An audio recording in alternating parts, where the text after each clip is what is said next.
Hello बच्चों।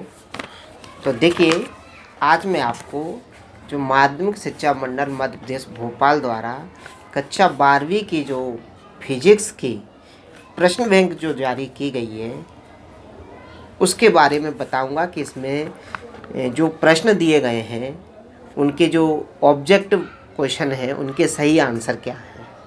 ठीक है, तो ये एक महत्वपूर्ण प्रश्न बैंक है जो माध्यमिक शिक्षा मंडल मध्य प्रदेश भोपाल ने जारी की है। इसमें से आपके परीक्षा में बहुत सारे प्रश्न परीक्षा में आ सकते हैं, तो आप इसको एक बार अच्छे से समझ लीजिएगा। मैं इस प्रश्न बैंक को आपको अध्याय 1 से बता रहा हूँ, शुरू कर रहा हूँ। ठीक है, तो ये हमारा यूनिट फर्स्ट है फिजिक्स का, और यूनिट फर्स्ट के 6 ऑब्जेक्टिव क्वेश्चन दिए हुए हैं, उनके बारे में हम अध्ययन करेंगे। यूनिट फर्स्ट का जो पहला चैप्टर है, ठीक है, यूनिट फर्स्ट का फर्स्ट चैप्टर। तो पहला प्रश्न हमारा, वायु में स्थित एकांक धनावेश से निकलने वाले संपूर्ण विद्युत फ्लक्स का मान है। तो देखिए, वायु में स्थित एकांक धनावेश से निकलने वाले संपूर्ण फ्लक्स का मान है, तो इसका मान होता है 1/ε0। ठीक है, 1/ε0। तो हमारा जो सेकंड ऑप्शन सही है। एक्चुअल में जो गॉस की प्रमेय होती है, और गॉस की प्रमेय जो होती है वो क्यू आवेश से गुजरने वाला विद्युत फ्लक्स बताती है। हम यहाँ पर क्यू आवेश की जगह क्या पूछा है, एकांक आवेश, तो क्यू की वैल्यू हो जाएगी 1। तो इसका हमारा सेकंड ऑप्शन सही है। सेकंड है, अगला प्रश्न है हमारा, ε0 का मात्रक। ε0 मतलब विद्युतशीलता का मात्रक। तो विद्युतशीलता का मात्रक होता है कूलाम स्क्वायर प्रति न्यूटन इंटू वर्ग मीटर। कूलाम स्क्वायर प्रति न्यूटन इंटू वर्ग मीटर।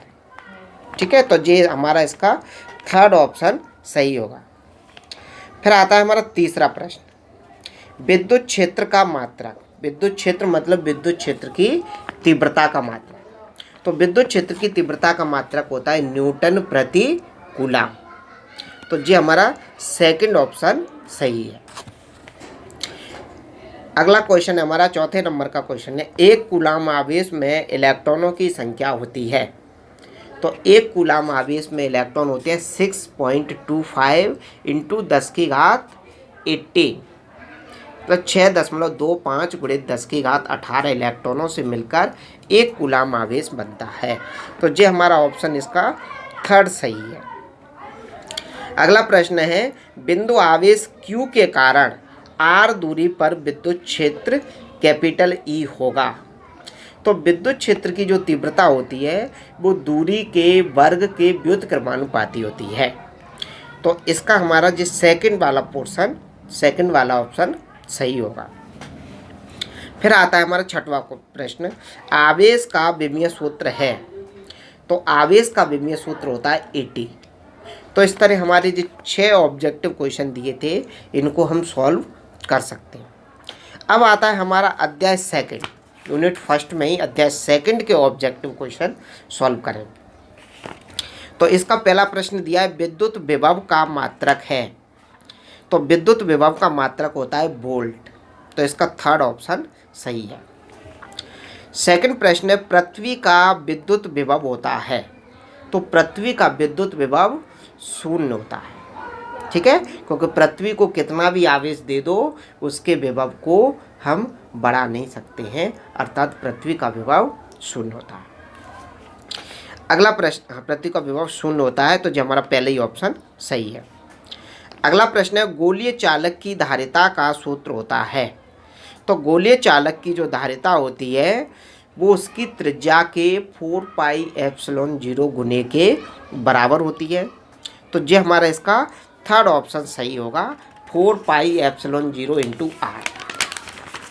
फिर आता है हमारा अगला प्रश्न, चौथे नंबर का क्वेश्चन है, संधारित्र की प्लेटों के मध्य वायु के स्थान पर कुचालक माध्यम भरने से उसकी धारिता क्या हो जाती है। तो ये बताना। तो कुल मिला के हमें ये है कि यदि संधारित्र की प्लेटों के बीच में वायु के अलावा कोई भी माध्यम भरेंगे तो उसकी धारिता बढ़ती है। ठीक है, तो ये हमारा इसका थर्ड ऑप्शन सही होगा। अगला प्रश्न है, दो संधारित्रों को श्रेणी क्रम में जोड़ने पर प्रत्येक संधारित्र पर समान होगा। यदि हम संधारित्रों को श्रेणी क्रम में जोड़ते हैं तो प्रत्येक संधारित्र पर आवेश का मान समान होता है। तो इसका हमारा ऑप्शन होगा फर्स्ट। दो संधारित्रों को श्रेणी क्रम में जोड़ने पर प्रत्येक पर समान होगा, तो क्या समान होगा? आवेश। तो इस तरह हमने अब इसी वीडियो में यूनिट फर्स्ट के जितने ऑब्जेक्टिव क्वेश्चन बने हैं वो हमने कवर किए। सेकंड यूनिट के ऑब्जेक्टिव हम अगले वीडियो में कवर करें। ठीक है, थैंक यू।